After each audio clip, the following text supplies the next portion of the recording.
సాధారణంగా జర్నీ చేసేటప్పుడు దాహం వేస్తే తాగడానికంటూ వాటర్ బాటిల్ వెంట తీసుకెళ్తుంటాం.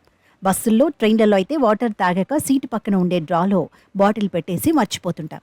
అయితే కారులో వెళ్ళినప్పుడు మాత్రం వాటర్ బాటిల్ అందులోనే పెట్టి మర్చిపోతే మాత్రం రిస్క్లో పడ్డట్టే అంటున్నారు నిపుణులు. ఇక నుంచి పొరపాటున కూడా కారులో నుంచి బాటిల్ తీయడం మర్చిపోకండి. ఎందుకంటే అది చాలా పెద్ద ప్రమాదాన్ని తెచ్చిపెట్టే అవకాశం ఉంది.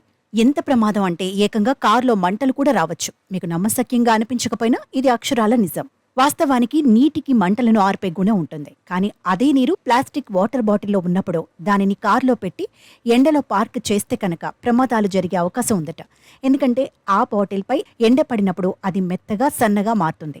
తర్వాత సూర్యకిరణాలు అందులోని నీటిని వేడెక్కించడం ద్వారా కారు లోపలి సీట్ కవర్లు, డాష్ బోర్డులు మొదలైన వాటితో కూడిన లెదర్ భాగాలలో రసాయనిక చర్యలకు కారణమవుతాయి. దీంతో మంటలు చెలరేగే ఛాన్స్ ఉంటుంది.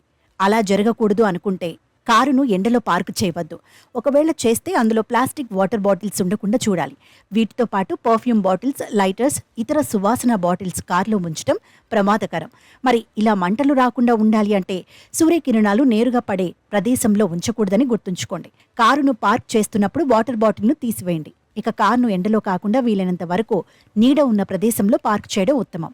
అప్పుడు ఇలాంటి సమస్యలు రావు. ఇక ప్లాస్టిక్ వాటర్ బాటిల్తో పాటు పర్ఫ్యూమ్, ఆల్కహాల్, లైటర్, అగ్గిపుల్లలు మొదలైన వాటిని కారులో పొరపాటున కూడా ఉంచవద్దు. ఇవన్నీ ఒకెత్తైతే తాగి పారేసిన పల్చటి ఖాళీ సీసాలు గాలిలో కొట్టుకుని రోడ్డుపై పడి చక్రాలలో అడ్డుపడతాయి. అవి కూడా ఎండ వేడిమికి కరిగి కారును కాల్చిపారేస్తాయి.